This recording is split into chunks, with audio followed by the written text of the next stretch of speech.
Assalamualaikum warahmatullahi wabarakatuh.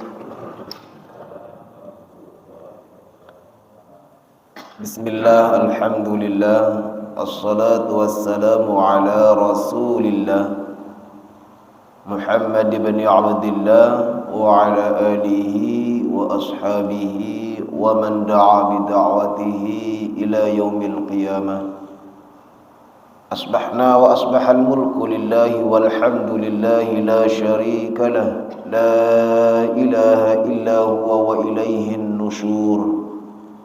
Asbahna ala fidaratil islam wa kalimatil ikhlas wa ala dini nabiyyina Muhammadin sallallahu alaihi wasallam wa ala millati abina Ibrahim hanifa wa ma kana minal musyrikin. Allahumma inna asbahna minka fi ni'mati wa afiyati wa sitr fatimma alaina ni'mataka wa afiyataka wa sitraka fid dunya wal akhirah. Allahumma ma asbaha bi min ni'matin aw bi ahadin min khalqika faminka wahdaka la syarika lak falakal hamdu wa lakal syukr. Amma ba'd. Jamaah salat subuh Masjid Al-Istiqamah rahimani wa rahimakumullah, bersama-sama kita bersyukur kepada Allah Subhanahu wa taala. Salah satu bukti kesyukuran, mari kita gunakan semua potensi yang kita punya. Kita gunakan segala nikmat, fasilitas yang sudah Allah Subhanahu wa taala anugerahkan kepada kita untuk semakin mendekatkan diri kita kepada Allah Subhanahu wa taala dengan cara menjalankan seluruh perintah Allah dan meninggalkan larangan-larangan Allah Subhanahu wa taala, benar-benar menghambakan diri kepada Allah Subhanahu wa taala.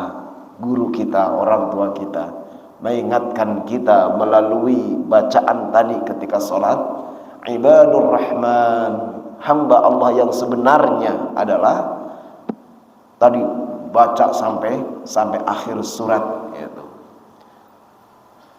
Itulah semuanya yang kita tuju, kita raih, sedang kita usahakan sehingga mendapatkan tempat mulia di sisi Allah Subhanahu wa taala. Dan keberadaan kita di sini merupakan satu di antara sekian bukti bahwasannya kita sedang berusaha menuju tempat mulia itu dan berusaha memperberat timbangan kebaikan kita kelak di yaumul qiyamah. Mudah-mudahan amal kita semuanya, perbuatan kita semuanya diterima oleh Allah Subhanahu wa taala, yang merupakan puncak dari kebahagiaan seorang yang beramal itu adalah ketika amalnya diterima oleh Allah Subhanahu wa taala.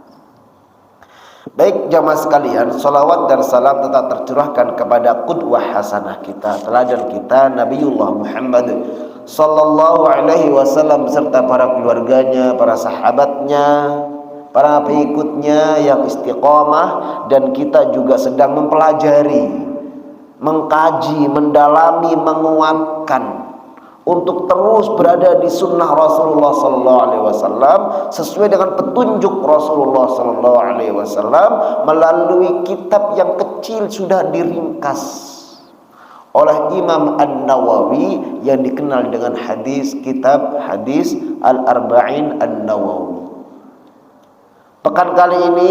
Pertemuan kali ini sudah pertemuan yang ke-7 atau 8. Pertemuan pertama muqaddimah. Ada satu hadis yang dibahas sampai 2 pertemuan kayaknya. Hadis pertama itu panjang, dibahas sampai 2 pertemuan. Bisa jadi pertemuan ini pertemuan yang ke-8. Kali ini kita akan membahas hadis yang ke-6 setelah bulan kemarin kita sudah membahas hadis yang ke-5. Hadis yang ke-6 ini saya bacakan hadisnya. Al-hadits sadis, hadis yang keenam dari kitab ini.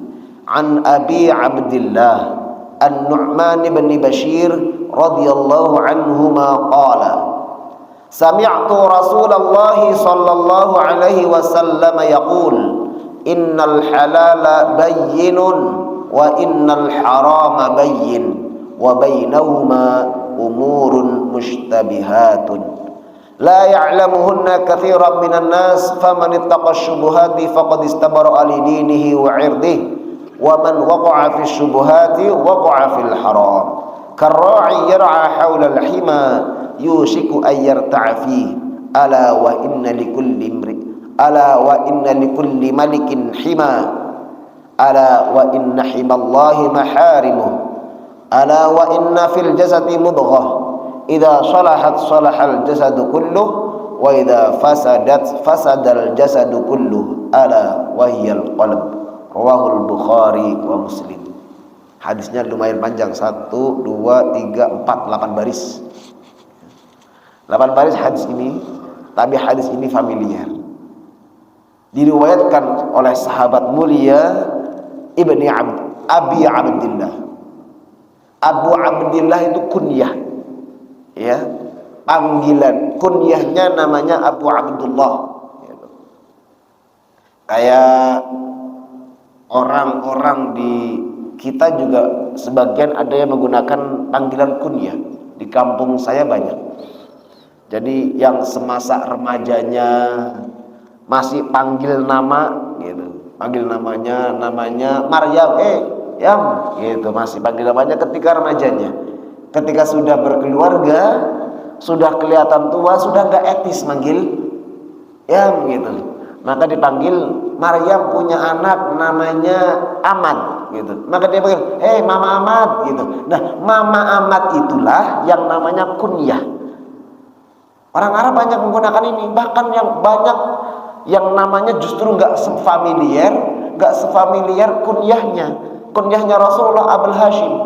Karena Rasulullah punya putra namanya Hashim, Abu Hashim gitu. Ini Abu Abdullah, ya. Maka ada an sehingga Abi. Kalau enggak ada an, Abu Abdillah. Karena ada an menjadi an Abi Abdillah. Siapa nama sebenarnya? Nama sebenarnya adalah Nu'man ibn Bashir. Nu'man putranya Bashir radhiyallahu anhuma. Mudah-mudahan Allah Subhanahu wa taala meridhai keduanya. Berarti baik Nu'man maupun Bashir sama-sama muslim. Kalau anaknya muslim, bapaknya muslim, an Abdullah bin Umar gitu. Dari Abdullah putranya Umar radhiyallahu anhuma, mudah-mudahan Allah Subhanahu wa taala meridhai keduanya. Ini Nu'man muslim, sahabat, Bashir juga sahabat.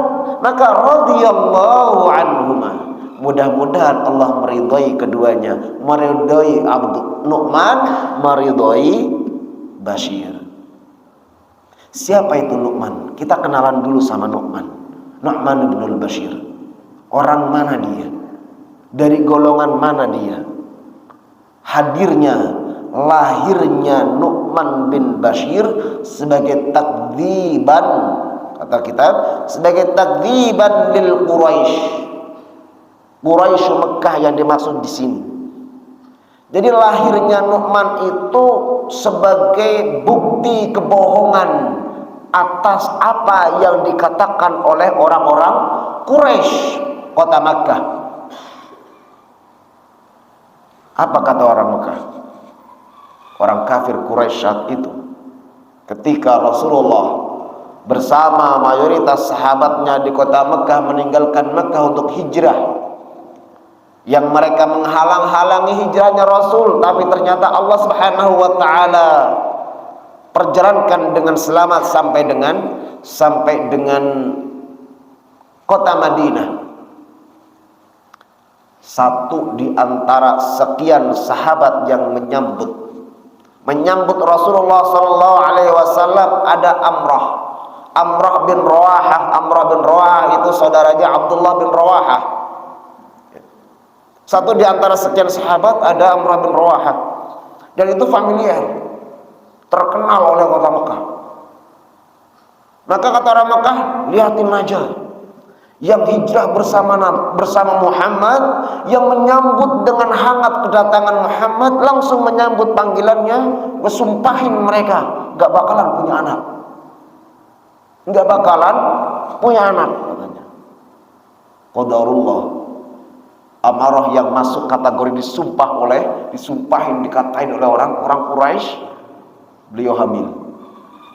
Ketika hamil terdengar oleh orang-orang yang nyumpahin itu, liatin aja, baru hamil, paling nanti 3 bulan mati di kandungan tuh bocahnya. Ternyata lahir selamat gitu. Udah selamat nyampe juga paling nanti jadi anak nakal gitu. Ternyata Nu'man, takdziban, bohong semua kata mereka. Nu'man menjadi sahabat mulia Rasulullah sallallahu alaihi wasallam. Jadi Nu'man itu orang Ansor, ya, orang Ansor. Di Madinah itu ada 2 suku besar, suku Aus sama suku Khazraj. 2 suku besar itu. Tapi ketika sudah masuk Rasulullah sallallahu alaihi wasallam ke kota Madinah, suku Aus dan suku Khazraj sudah tidak dibawa lagi. Nu'man dari suku mana? Nu'man dari Ansor. Ansor diambil dari kata nasoro, penolong. Nasoro itu menolong. Ansor adalah orang-orang yang menolong, menyambut Rasulullah Shallallahu Alaihi Wasallam beserta para sahabatnya di Mekah. Banyak sekali suku yang hijrah bersama Rasulullah Shallallahu Alaihi Wasallam dikatakan sebagai orang-orang muhajirin. Nah, Nu'man itu sahabat pertama yang lahir dari golongan Ansor. Baik, jamaah sekalian Allah Subhanahu wa taala, Nu'man beliau pernah menjadi qadi. Qadi itu hakim di Damaskus, di Damaskus, ya. Kana qadiyan fi Damaskus. Nu'man begitu besarnya nanti pernah menjadi seorang qadi di Damaskus.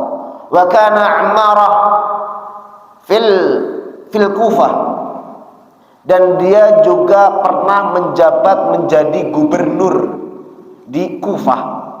Kufah itu apa sekarang? Kufah itu Irak. Jadi Kufah itu dulu provinsi. Irak, Yaman itu dulu provinsi. Palestina, Gaza itu masuk kategori Syam, masuk kategori provinsi. Yang mimpin adalah Imarah, ya. Kemudian sekarang sudah menjadi sebuah negara Irak, ada Iran dan lain sebagainya. Dulu masih di bawah khalifahnya masih ada khalifah Umar, ada khalifah Abu Bakar, Umar, Utsman, Ali gitu. Kemudian disebar para gubernurnya, ada gubernur ini, gubernur itu terus.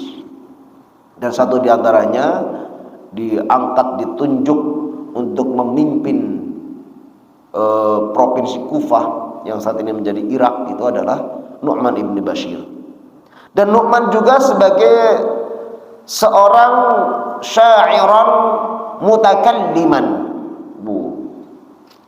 Jadi Nu'man juga ternyata seorang ahli syair, mutakalliman, seorang ahli khatib, penceramah, dai dengan kata-katanya. Maka kita jangan heran, para sahabat Nabi Sallallahu Alaihi Wasallam banyak yang jago syair, bikin syair. Kalau bahasa kita ya Betawinya ya pantun gitu, ya. Saya punya teman gitu dulu menghadiri pernikahannya teman, acara jam berapa gitu, saya datang udah agak telat. Saya pikir, waduh, nggak bisa melihat ijabnya itu, padahal teman dekat gitu. Alhamdulillah lagi perang gitu, lagi perang pantun, masih ini udah jam berapa, udah setengah jam perang pantun gak habis-habisnya gitu. Saya ingat banget udah Lenteng Agung, kayak mau berantem beneran. Kalau orang Betawi barangkali udah nggak aneh. Kalau saya aneh saat itu melihat ini orang mau nikahan dari dua kubu suruh berantem duluan. Saya bilang, yuk pulang aja deh. Kayaknya kalah kubu kita perang pantun gitu. Ternyata udah di setting gitu. Udah latihan duluan gitu. Ada gladi resiknya juga. Jadi acara itu sukses-sukses aja. Ternyata diterima juga sekarang. Sekarang udah halal dan thayyiban. Dan Nu'man juga seorang penyair. Kemudian ditantang. Ada Allah Subhanahu wa taala firman-Nya dalam surat Yasin. Gimana? Wa ma 'allamnahu asy-syi'ra wa ma yanbaghi lah. Quran yang ngomong, wa ma 'allamnahu asy-syi'ra, dan kami Allah tidak mengajari Muhammad sallallahu alaihi wasallam asy-syi'ra, syair. Wa ma yanbaghi lah, dan tidak layak bagi Nabi Muhammad dan tidak layak bagi Rasulullah sallallahu alaihi wasallam untuk bersyair. Allah langsung yang berfirman, kok sahabat-sahabatnya pada jadi syair? Gimana ini? Rasulullah nggak diajari syair, bahkan dikatakan oleh Allah Subhanahu wa taala di firman-Nya tidak layak dia bersyair. Kemudian para sahabatnya jadi para penyair. Banyak yang jadi para penyair. Bahkan ada seorang penyair yang jago syair, namanya Wasil bin Atha. Beliau itu seorang penyair, penceramah, dai, tukang khutbah, tapi punya kelemahan. Kelemahannya apa? Kelemahannya dia nggak bisa bilang ro, nggak bisa ngomong ro. Tapi dia benar-benar khotib, benar-benar seorang syair, seorang mutakallim. Maka dia mampu berbicara sejam tanpa menggunakan huruf ro. Hayo, siapa yang bisa? Saya suruh ngomong kayak gitu, boro-boro setengah jam, 5 menit aja gak kuat kayaknya ngomong tanpa huruf ro. Baru alhamdulillahi wah ketemu rabbil alamin, gitu kan? Wassalatu wassalamu ala ketemu asyrafi, dan ro lagi. Belum ada satu menit tidak ketemu ro. Tapi ini benar-benar luar biasa, menghindari huruf ro sampai sejam ngomong. Siapa mukadimahnya? Alhamdulillahi wa kafah, wassalatu wassalamu ala nabiyil mustafa wa ala alihi wa ashabihi ahli sidqi wal wafa. Gak ketemu tuh huruf ro. Terus sampai sejam. Coba aja latih diri kita ngomong pakai bahasa Indonesia. Kalau kita orang Indonesia baru mau ngucapin bersama-sama ada R-nya, ya kan? Coba hindari huruf R gitu. Yang jadi guru coba anak muridnya, ayo bikin pantun tanpa huruf R gitu. R kan agak susah memang, banyak kan orang udah gede baru bisa ngomong R gitu. Paling-paling ya bersama-sama udah ketemu. Mari ya R juga itu, banyak R gitu kan. Ini luar biasa. Maka bagaimana hukum syair ini? Hukum berpantun kita ini? Maka ketika para sahabat Rasulullah sallallahu alaihi wasallam bersyair, Rasulullah, apa yang dikerjakan oleh Rasulullah? Sakata wa tabassama. Rasulullah sakata wa tabassama. Beliau enggak melarang, beliau bahkan tersenyum. Ini yang disebut sebagai takrir Rasulullah sallallahu alaihi wasallam. Jadi hadis itu ada perkataan, ucapan, ketetapan. Jadi Rasulullah enggak melarang, diem, bahkan senyum ketika ada sahabatnya bersenandung, bersyair, memuji Rasulullah sallallahu alaihi wasallam.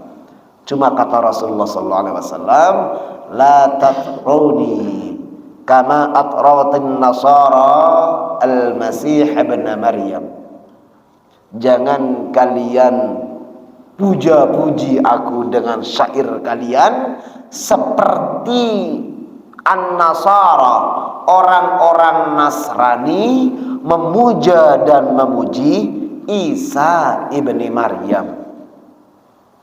Memujinya tinggi sekali itu orang Nasrani memuji Nabi Musa alaihi salatu wassalam. Sampai dia mengatakan Isa adalah anak Tuhan. Nah, itu kan udah kelewat tinggi. Orang Nasrani mengatakan Isa anak Tuhan. Kata orang Yahudi, siapa itu Isa? Kata orang Yahudi, Isa itu anak zina. Ya. Isa itu anak hasil zina Maryam dengan Jones, tukang kayu. Maka bagi orang Nasrani memuja Isa setinggi-tingginya sampai dikatakan sebagai anak Tuhan. Kemudian orang Yahudi mengatakan, menghinakan, merendahkan Nabiullah Isa sebagai anak zina.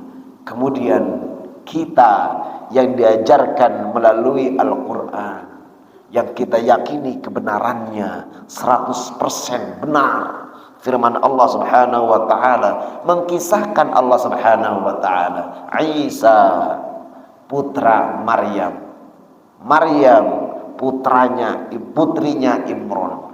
Imran dan keluarganya dijadikan sebuah nama surat dalam Al-Quran. Isa adalah hamba pilihan Allah Subhanahu wa ta'ala yang dijadikan nabi, dijadikan utusan oleh Allah Subhanahu wa ta'ala. Ataniyal kitaba wa ja'alani nabiyya, saya diberikan kitab dan dijadikan oleh Allah Subhanahu wa ta'ala menjadi seorang nabi. Siapa yang ngomong? Isa. Usia berapa Isa ngomong demikian? Masih merah. Ketika Maryam bingung, ya, Maryam bingung sedang mengungsi gitu, mengungsi karena begitu banyak gunjingannya, begitu banyak gunjingan Nabi Maryam, Siti Maryam ketika hamil.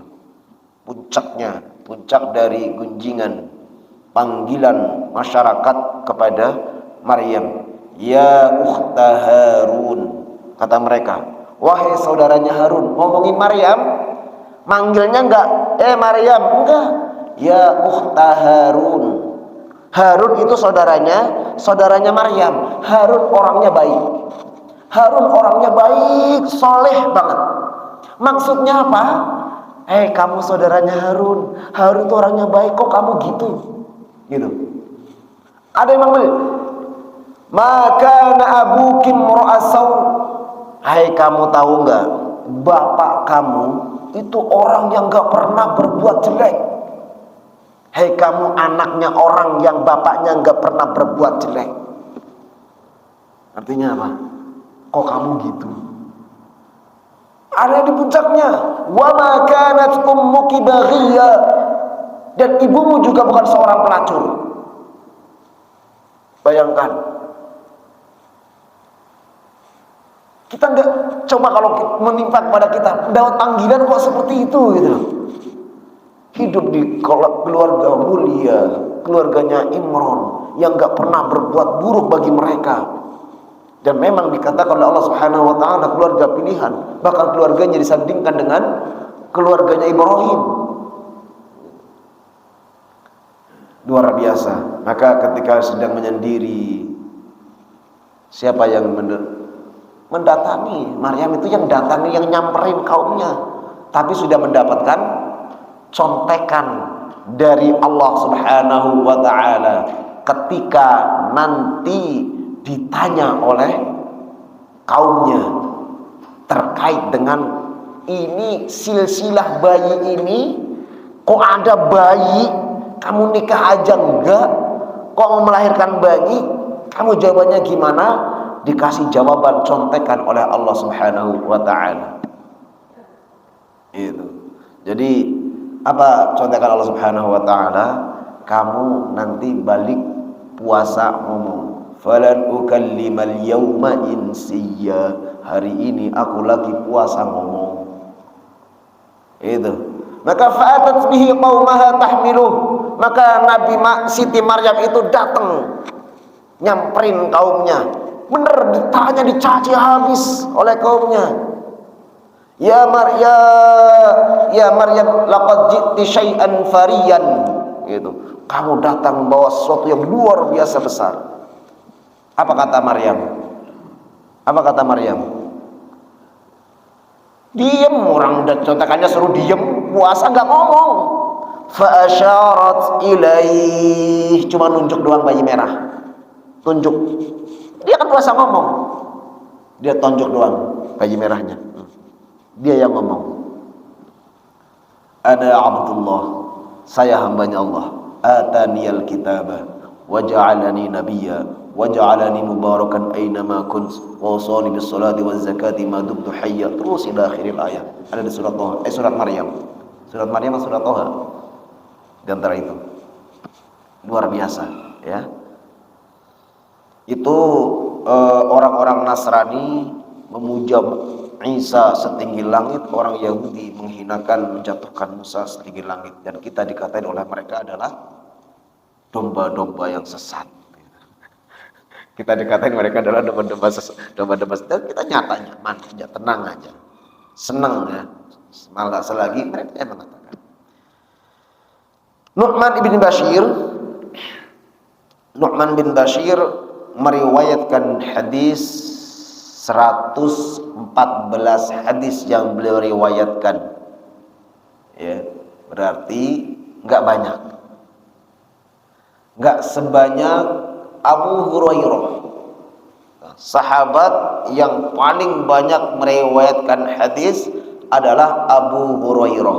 Abu Hurairah itu meriwayatkan hadis 5.374 hadis. Subhanallah. Tapi satu catatan yang luar biasa dari Nu'man bin Bashir, meriwayatkan 114 hadis. Bisa jadi nggak banyak. Menurut kita nggak banyak. Cuma 114. Tadi saya sampaikan, Nu'man bin Bashir itu lahir kapan? Setelah Rasulullah Shallallahu Alaihi Wasallam hijrah. Kita pakai logika. Setelah Rasulullah Shallallahu Alaihi Wasallam hijrah. Rasulullah itu dakwah di Madinah itu berapa tahun? 10 tahun. Rasulullah dakwah di Madinah 10 tahun. Berarti ketika Rasulullah Shallallahu Alaihi Wasallam wafat, berapa usia Nu'man bin Bashir? 8 tahun. Mana anak usia 8 tahun? Kelas berapa sekarang? Kelas berapa Pak cucunya yang usia 8 tahun? Pak Bu, anaknya yang 8 tahun usia berapa sekarang? Kelas berapa sekarang? SD kelas 2. Ya. SD kelas 2. Tanyakan. Doa apa aja yang sudah dihafal? Berapa hadis yang sudah dihafal? Nu'man bin Bashir hidup dengan Rasulullah itu ditinggal Rasul dalam kondisi usia masih 8 tahun, meriwayatkan 114 hadis, termasuk diantaranya innal halala bayyinun wal harama bayyin. Hadis panjang ini dia yang meriwayatkan. Luar biasa, guru yang luar biasa. Benar-benar Rasulullah SAW seorang muallim, seorang guru yang subhanallah. Kita saat ini berada di akhir tahun 2022, bulan Desember, yang sebentar lagi kita masuk ke 2023. Mudah-mudahan kita semuanya panjang umur, jumpa dengan 2023 dan tahun-tahun berikutnya. Amin. Saya sampaikan sebelumnya, pergantian tahun hanyalah sekedar hal yang biasa. Mau dirayain kok dirayain, tetap aja nanti berubah menjadi 2023. Waduh, saya belum sempat merayakan, saya masih 2022 aja deh, saya 2023 aja besok. Nggak bisa, nggak bisa. Maka ingat hadis Nabi SAW, la yazalu qadama 'abdin, kakinya seorang hamba itu masih tetap berada di situ sebelum dia ditanya tentang 4 hal. Satu diantaranya an umrihi fima afnah wa an syababihi fima ablah. Terus tentang ilmunya dimanakan, hartanya dari mana dan dikemanakan. Tapi saya mau ngomongin masalah umur dalam hal ini sebelum saya masuk ke matan hadis, inti dari hadis ini. Ya, saya mengingatkan mumpung ingat gitu. Sekarang bulan Desember menjelang tahun baru. Hanya sekedar pergantian waktu. Yang kita pasti ditanya an umrihi fima afnah, usia kita dihabiskan untuk apa? Ada satu kata luar biasa dari empat ini, usia, ilmu, harta, jelas hal-hal yang sangat berbeda. Tapi beda dengan syabab. Syabab itu apa? Remaja, pemuda. Pemuda usia remaja kamu itu dikemanakan, ngapain aja. Artinya remaja itu juga bagian dari umur. Umur sudah ditanyain, remaja lebih dispesifikkan lagi. Artinya ada yang luar biasa pada diri seorang remaja, seorang pemuda. Maka kita ketika ada momen pergantian tahun, tidak seharusnya, tidak wajib untuk merayakan dengan perayaan-perayaan yang lebih banyak kesia-siaannya. Tetapi seharusnya justru semakin mengingatkan kita, menyadarkan kita tentang kontrak kita di dunia ini. Kita semakin dekat dengan ajal. Yang demi Allah semuanya pasti akan jumpa, dan demi Allah tidak satu pun yang tahu di mana dan kapan bagaimana kita jumpa dengan ajal kita. Harusnya itu yang justru menjadi simbol, menjadi sebuah penyambutan yang luar biasa ketika ganti 2023 yang lahir di tahun 80 ya. Gampang itunya kan ya 80-an gitu kan.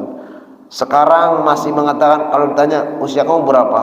42. Oh, berarti lahiran 80 gitu kan. Besok masuk Januari usianya berapa? Lahir tahun berapa? 82 gitu. 80 gitu. 80 padahal bulan Desember 80-nya. Udah masuk 2023 dikatain tahun usia berapa? Usia 43 tahun berarti gitu kan. Seperti itu. Itu aja yang cukup kita ingatkan. Wah, berarti semakin dekat 43 gitu.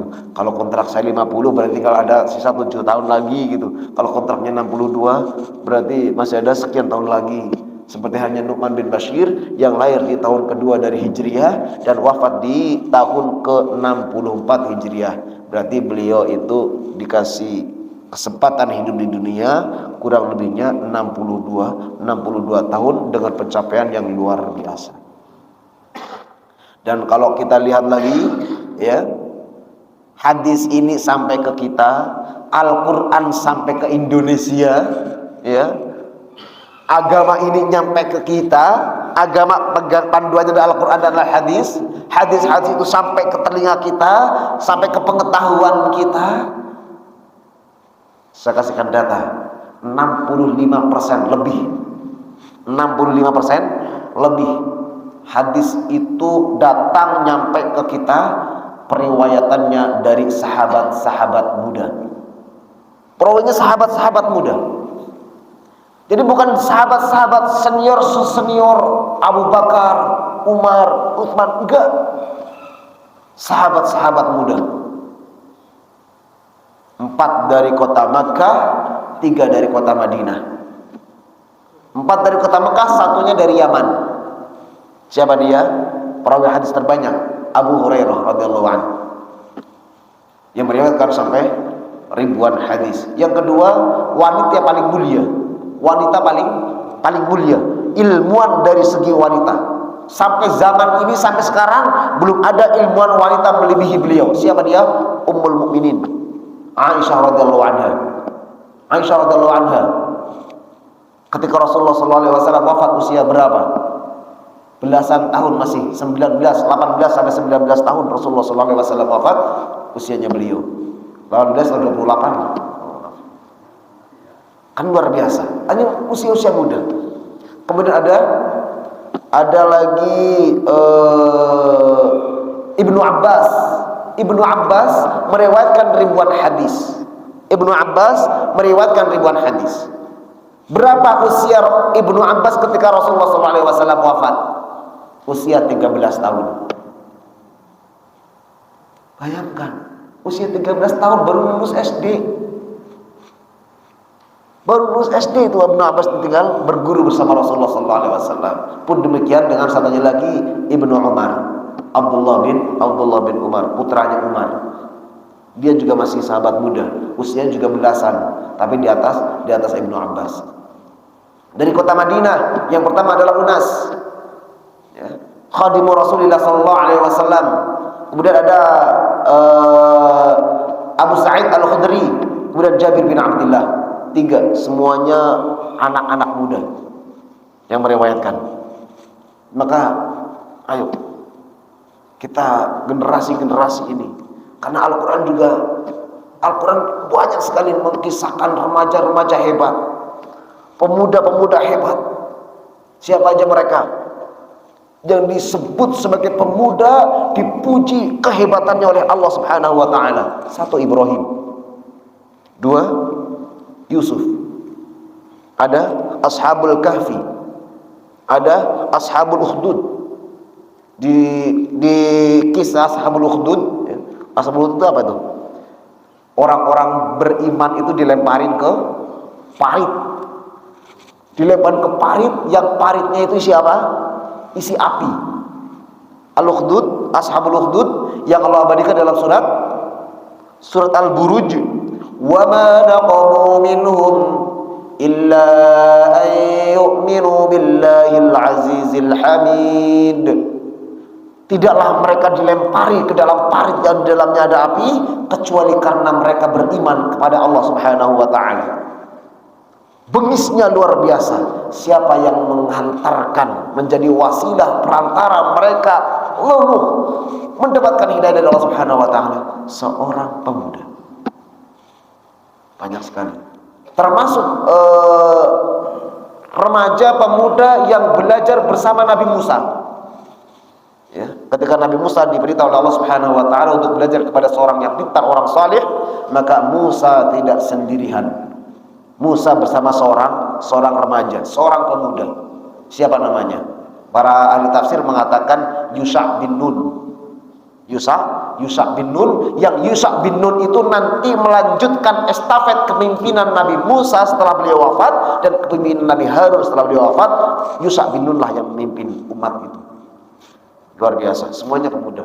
Allah yang mengatakan, Allah dalam firman-Nya, semuanya dikatakan sebagai apa bahasa Arabnya pemuda? Remaja, muda itu bahasa Arabnya apa? Fatah.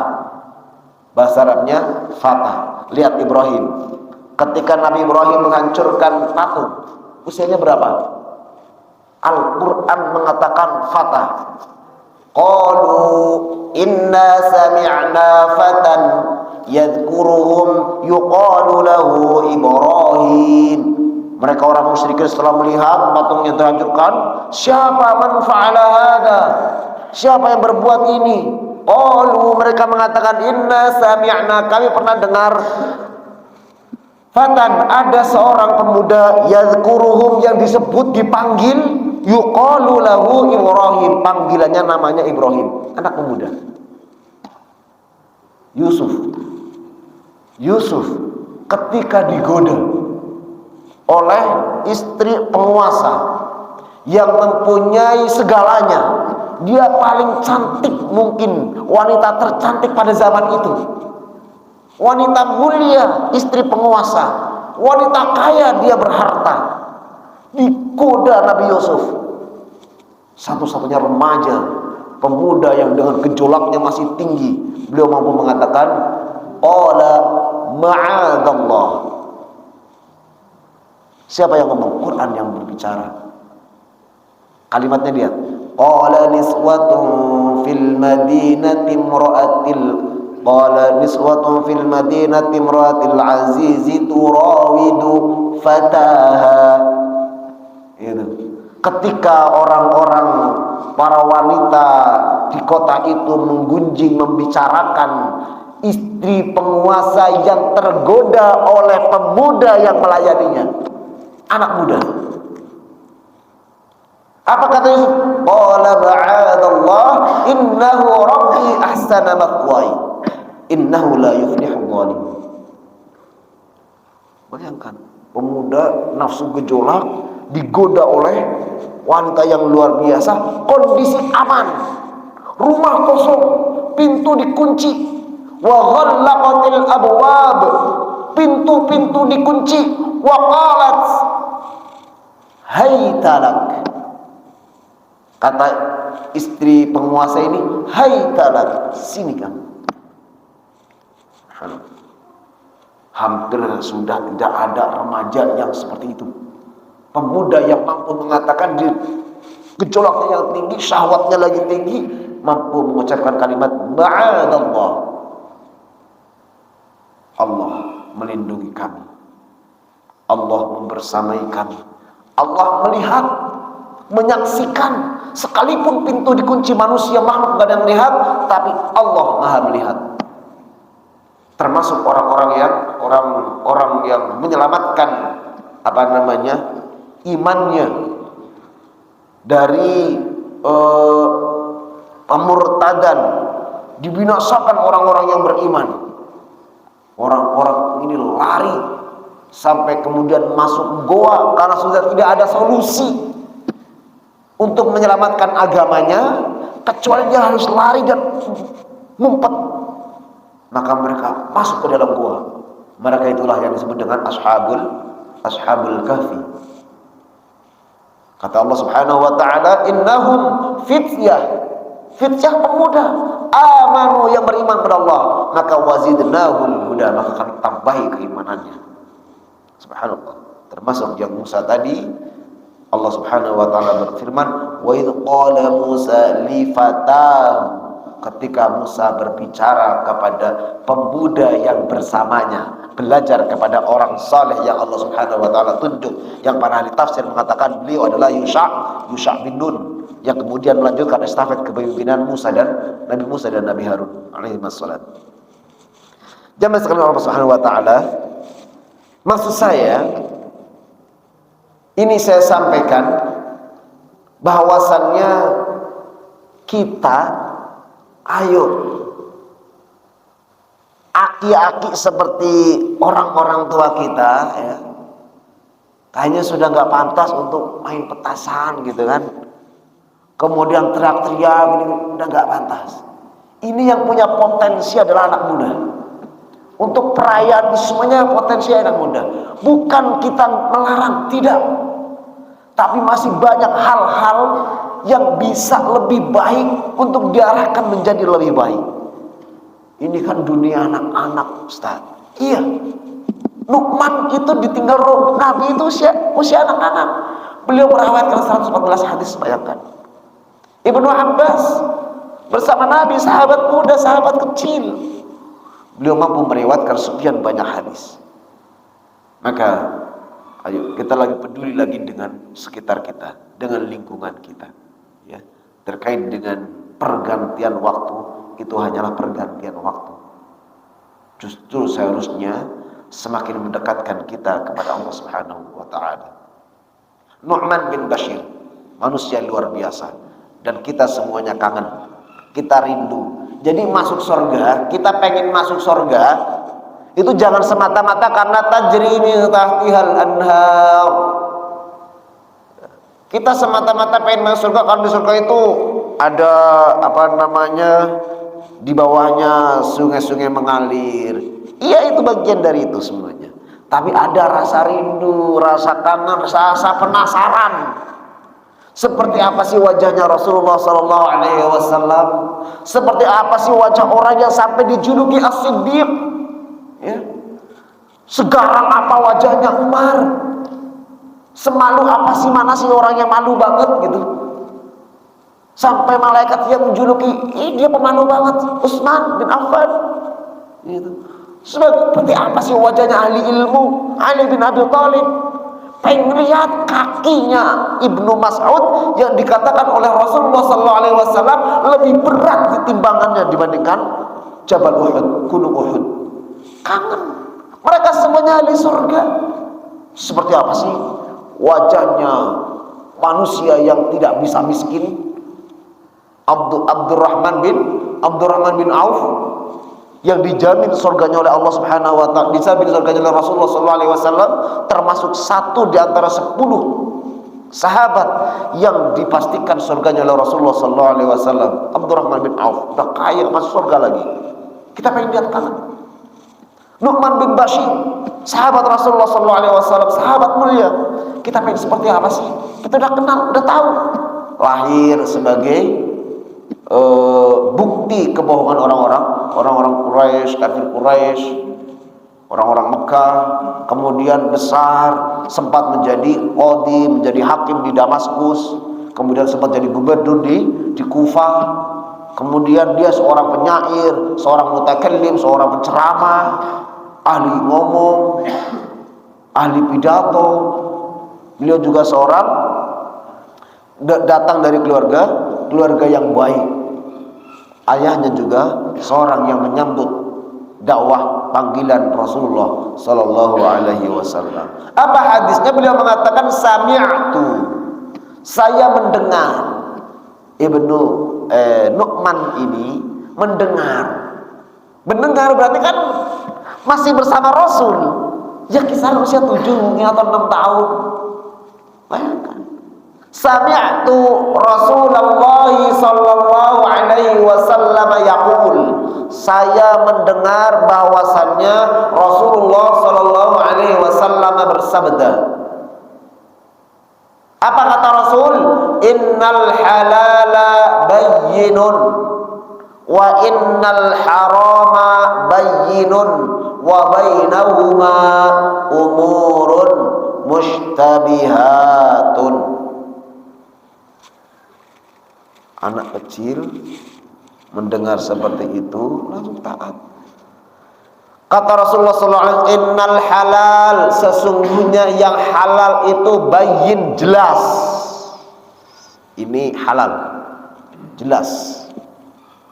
Al haram juga bayyin, yang haram juga jelas. Wa bainahuma, dan di antara keduanya, di antara yang halal dengan yang haram, umurun mushtabihat, ada perkara yang meragukan. Ini haram atau halal ya. Jadinya apa? Halam ya. Harar atau haram jadi halam gitu kan.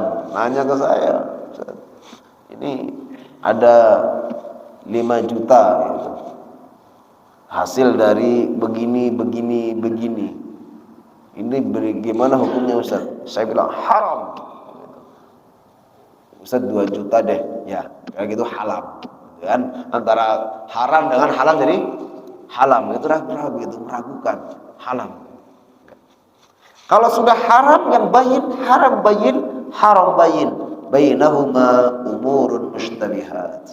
Kata Rasulullah SAW, da' ma yaribuk ila ma la yaribuk. Tinggalkan yang meragukan dan kerjakan sesuatu yang sudah jelas, yang tidak lagi meragukan. Banyak sekali contohnya ya, banyak sekali contohnya. La ya'lamuhunna katsirun minan nas, tidak banyak dari manusia yang ngerti ini ya. Tidak banyak dari manusia yang ngerti ini. Faman ittaqa syubuhati faqad istabara'a li dinihi wa 'irdihi wa man waqa'a fi syubuhati waqa'a fil haram. Sampai sini aja. Saya nyampe sini aja penjelasannya. Insyaallah besok dilanjut. Seminar tadi, faman ittaqa syubuhat, maka barang siapa yang takut dengan sesuatu yang syubhat, itu berarti dia istabara'a lidinih, dia sudah menyelamatkan agamanya, wa 'irdihi, dan menyelamatkan kehormatan dirinya. Kenapa? Karena waman waqa'a fis syubhat waqa'a fil haram.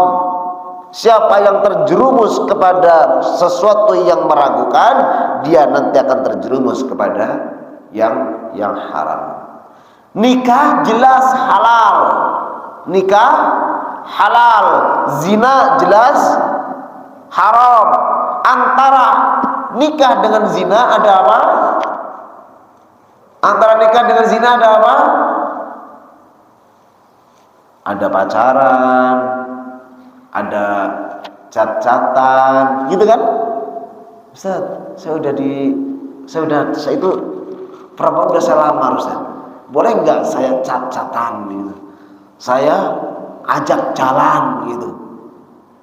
Halal aja belum. Yang halal itu apa? Yang menyebabkan halal itu saya terima nikahnya, qabiltu nikah, itu halal.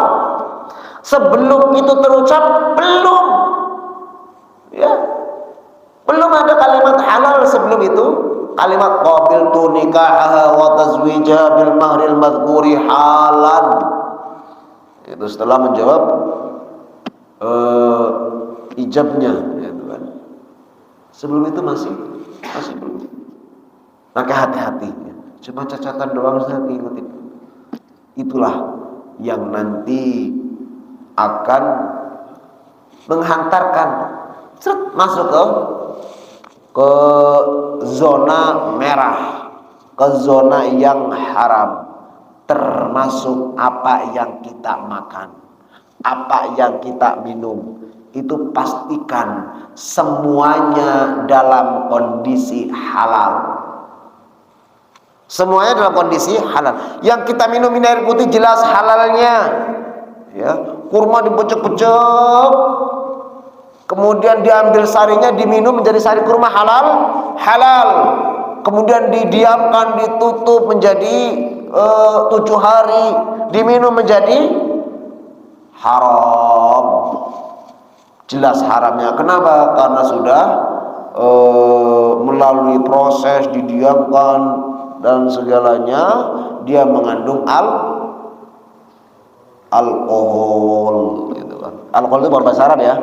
Alkohol ya bahasa Indonesia. Bahasa Indonesia bahasa itu alkohol. Jadi banyak juga bahasa Indonesia yang mirip bahasa Arab gitu. Bahasa Arab kan ada alnya tuh. Banyak juga bahasa Indonesia yang alkohol, alpukat gitu kan, almari gitu. Itu bukan bahasa Arab ya. Itu bahasa Indonesia.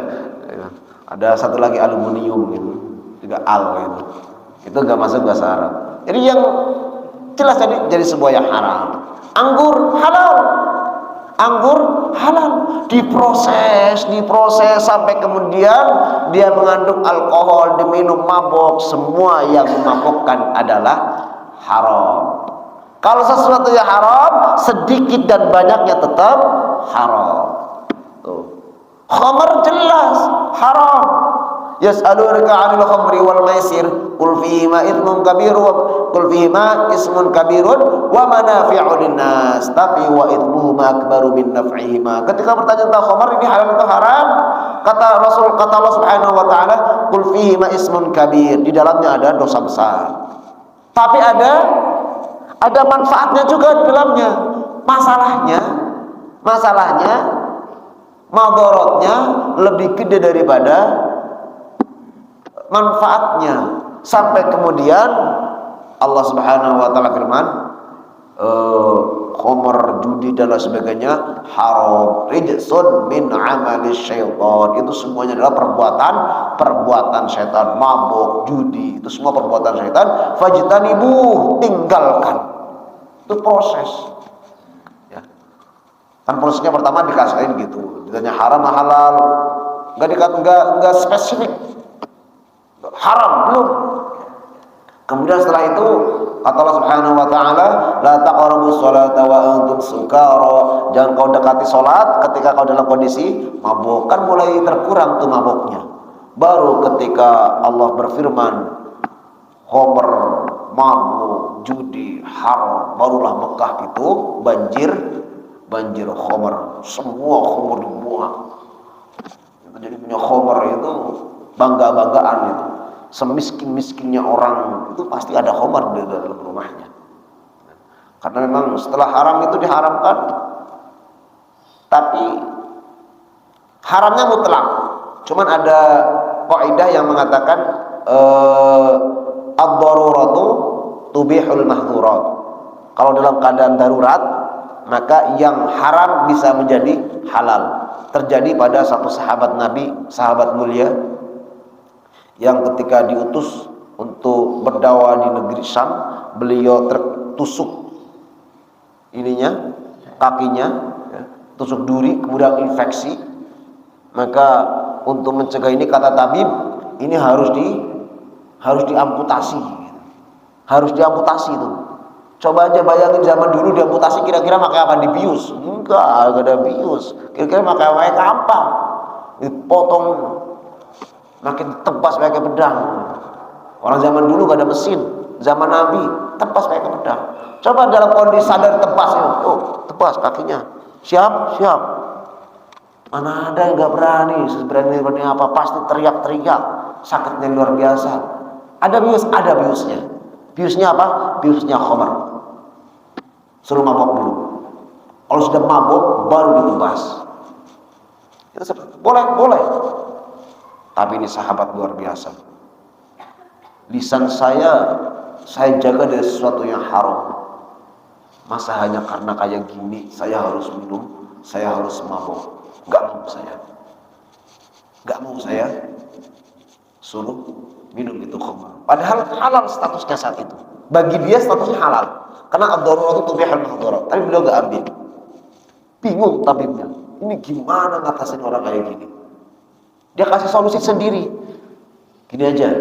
Saya mau sholat. Nanti kalau saya udah nunduk kelihatan khusyuk, potong kaki saya. Benar. Sholat.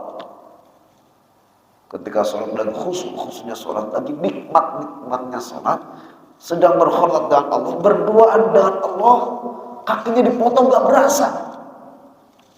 Aduh, kita aja enggak, jerit aja enggak. Coba bayangkan, itu enggak mabok gitu, cuma lagi sesuatu yang nikmatnya luar biasa, sedang asiknya luar biasa, berduaan dengan Allah Subhanahu Wa Taala. Dipanggil, kita itu enggak dengar kalau lagi dengar itu. Ya. Kalau kita konsentrasi banget itu, asik banget dengan sesuatu, dipanggil itu enggak dengar. Ini sampai dipotong kakinya aja enggak berasa.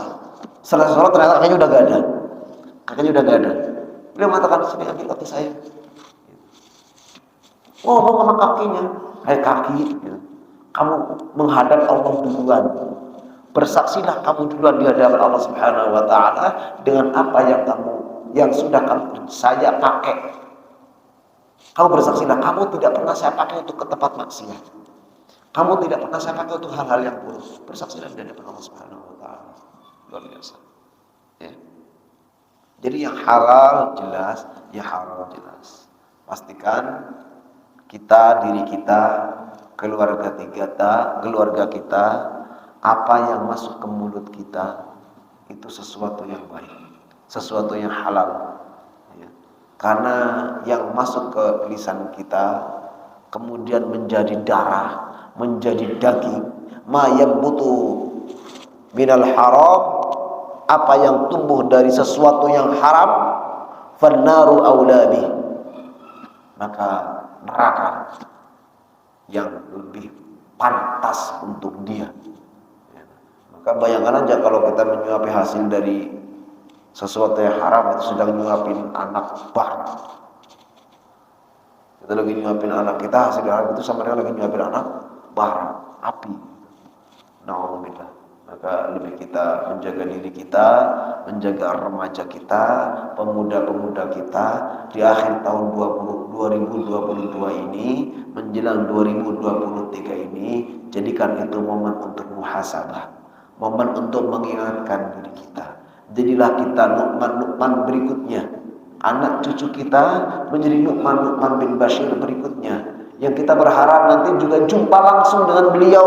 Seperti apa sih manusia yang meriwayatkan hadis innal halala bayyin wa innal harama bayyin. Kita cuma sekedar dikasih tahu doang, nggak bisa ditampakkan wajahnya. Kita berharap pada Allah jumpa dengan Nu'man bin Bashir di surga Allah Subhanahu Wa Taala. Oh, kamu dulu yang pernah diceritakan oleh ustadz saya tentang hadis yang kau riwayatkan, yang kau dengar langsung dari Rasulullah sallallahu alaihi wasallam, innal halala bayyin, karena kamu saya tahu mana yang halal yang jelas, mana yang haram jelas, dan hal-hal yang meragukan sehingga saya hindari yang meragukan, saya ambil yang halal, saya tinggalkan yang haram. Ini yang bisa kita pelajari bersama.